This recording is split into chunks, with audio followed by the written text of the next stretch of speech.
Your communications manager, Jonathan, thank you so much indeed for your time. On a day like today, considering how many people you have lost in Gaza alone, do you feel that sometimes the attacks have been targeted, or that these are what they call collateral damage from Israeli attacks?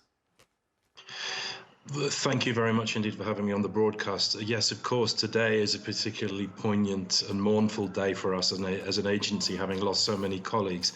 Look, it's impossible for us to verify the details of each attack. We're simply not in a position to do that. We are a humanitarian agency, and our primary focus is making sure that we can get aid safely to the people of the Gaza Strip. Having said that, of course, we have repeatedly called for accountability for what has been happening in the Gaza Strip with regard to aid workers. The death toll of UNRWA staff is the highest death toll in the history of the United Nations in any conflict of UN personnel. So that's since 1945. That is extremely significant, and there has to be accountability for this. We've seen disrespect for the UN flag in terms of buildings being hit. Sometimes buildings have been impacted by strikes nearby. Sometimes they've been directly struck. It depends on individual circumstances. But we have had 190 of our facilities have been hit in the Gaza Strip in close to 500 separate incidents. And tragically, we have hundreds of thousands of people who've been sheltering in UNRWA facilities, including schools transformed into shelters in the Gaza Strip. And over 560 people have been killed while taking shelter, and close to 1,800 injured. So clearly, we need answers about why this has happened. And on this day, we do appeal for that again. Yes, accountability is extremely important. Jonathan, tell us about these people. Who are your employees in Gaza? Men, women, old, young, professionals, volunteers? Who have they been and who are they? So we have 13,000 staff in Gaza. We're the largest humanitarian agency on the ground. Across the region, we have 30,000 people working for UNRWA, providing things like education, healthcare, social services for Palestine refugees. Now, the majority of our staff, of course, the overwhelming majority are locals themselves. They're Palestinians themselves, and this is part of the mandate set for us since the creation of UNRWA in 1949. But we're in a situation where, of those 13,000, the overwhelming majority are displaced, like other Gazans. They're members of the communities themselves.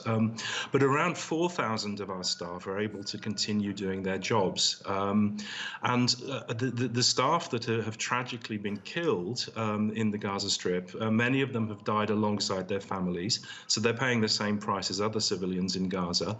But a number of them have also been killed in the line of duty. You know, we've had warehouses hit where colleagues were killed or fatally injured, those kind of things. And this impacts us as an agency. Of course, it impacts us psychologically, because many of these colleagues, you know, they're well known to us. We've met them. They're friends. They're not just numbers. These people who've been killed. These are individuals and who have died. And I said, along with their families, there's a huge tragedy on the human side, and also the kind of the loss of knowledge and of experience. We've had teachers, engineers, social workers, you know, logisticians, caretakers, all kinds of people who deliver services for UNRWA have lost their lives. And this impacts the agency. Now, every day, you know, we fear that we're going to receive news of another death of a colleague. And there's always that grim moment where you receive information from human resources, you know, with the subject line, and you sort of open the email and you see who has been killed. And that really affects us all. Of course. What's the status of UNRWA's work right now in Gaza, let alone in neighboring countries and neighboring occupied territories, but in Gaza today? It's immensely difficult to deliver our humanitarian mandate. This goes for all humanitarian organizations. This is a war of superlatives in the most negative of senses.